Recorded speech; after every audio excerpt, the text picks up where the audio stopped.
আপনার অজানা অবহেলায় আপনার সন্তানের মৃত্যুর ঝুঁকি বাড়ছে কি? একবারও কি এভাবে চিন্তা করে দেখেছেন কখনো? সব সচেতন বাবা মায়েদের একটা কমন অভিযোগ থাকে, আমার বাচ্চা খেতে চাচ্ছে না, বয়স অনুযায়ী ওজন বৃদ্ধি পাচ্ছে না, মেজাজ খিটখিটে হয়ে থাকছে, মুখে রুচি নেই। কিন্তু আমি বলবো, আপনি কি করেছেন আপনার বাচ্চার জন্য? এই সমস্যাগুলো পুষ্টির অভাবে হয়ে থাকে, আর এই পুষ্টির ঘাটতিজনিত কারণে ভয়ঙ্কর সব রোগ হতে পারে আপনার ছোট্ট সোনামণি। আমাদের বড়দের নরমাল জ্বর হলে 3 দিন 3 বেলা ওষুধ খেতে হয়। টাইফয়েড জ্বর হলে 7 থেকে 14 দিন অ্যান্টিবায়োটিক খেতে হয়। যদি নরমাল ক্যালসিয়াম ঘাটতিজনিত কোনো রোগ হয়ে থাকে, এমনকি 2 থেকে 3 মাস ক্যালসিয়াম জনিত ওষুধ খেতে হয়। তাহলে চিন্তা করে দেখেন, আপনি আপনার বাচ্চার জন্য পুষ্টিকর খাবারের ব্যাপারে কতটুকু ধৈর্য সহকারে তাকে খাবারটি খাইয়েছেন। একদিন একটা ডিম খাওয়ানোর চেষ্টা করলেন, বাবু খাচ্ছে না।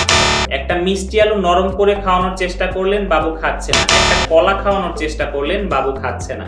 পাশের বাসার ভাবি একটা পুষ্টিকর খাবারের কথা বলেছে, সেটাও খাওয়ানোর চেষ্টা করলেন, বাবু খাচ্ছে না। আপনাদের শুধু একটাই অভিযোগ, বাবু খাচ্ছে না, খাচ্ছে না, খাচ্ছে না। একদিন 2 দিন একটি খাবার বাবু খাচ্ছে না, তাতেই আপনি ওই খাবারটা আর বাবুকে দিচ্ছেন না, অধৈর্য হয়ে যাচ্ছেন।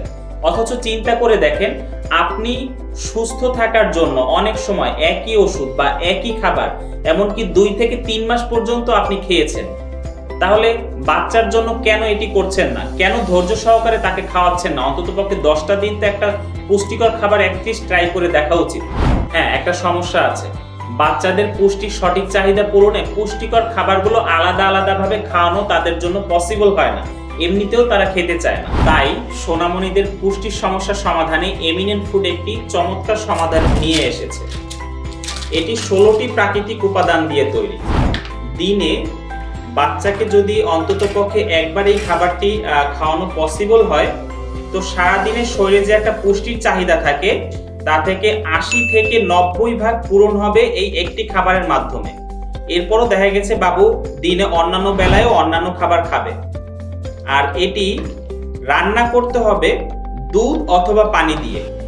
যে বাবুদেরকে ইতিমধ্যে গরুর দুধ খাওয়াচ্ছেন, তাদেরকে হচ্ছে দুধের সাথে অথবা শুধু পানি দিয়ে, পরিমাণ মতো দুধ অথবা পানি 250 গ্রাম বা 200 গ্রাম দুধ অথবা পানির সাথে 2 চামচ বা 3 চামচ সেরেলাক নিয়ে 7-8 মিনিট চুলোয় জাল দিতে হবে।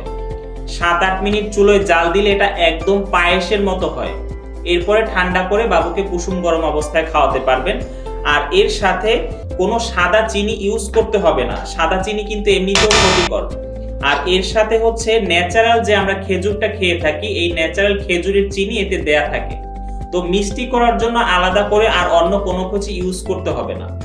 এটি 100% ন্যাচারাল উপাদান দিয়ে তৈরি বিধায় এতে কোনো সাইড ইফেক্ট নেই। এটি আপনার ছোট্ট সোনামণির মস্তিষ্কের কার্যক্ষমতা বৃদ্ধিতে সহায়ক ভূমিকা পালন করবে, রুচি বৃদ্ধি করবে, ওজন বৃদ্ধি করবে, শরীরের দৃঢ়তা বৃদ্ধি করবে, রোগ প্রতিরোধ ক্ষমতা বাড়িয়ে ঘন ঘন অসুস্থতার হাত থেকে রক্ষা করবে, কোষ্ঠকাঠিন্য দূর করবে। এতে থাকা ফাইবার পেটের বিভিন্ন সমস্যা থেকে পরিত্রাণ দিবে, চুল ও ত্বকের পুষ্টি যোগাবে।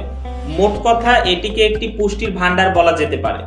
এটি সম্বন্ধে আরো বিস্তারিত জানতে নিচের স্ক্রিনে দেওয়া নাম্বারে ফোন করুন অথবা মেসেজ করুন, অথবা সরাসরি অর্ডার নাও বাটনে ক্লিক করে অর্ডার করতে পারেন।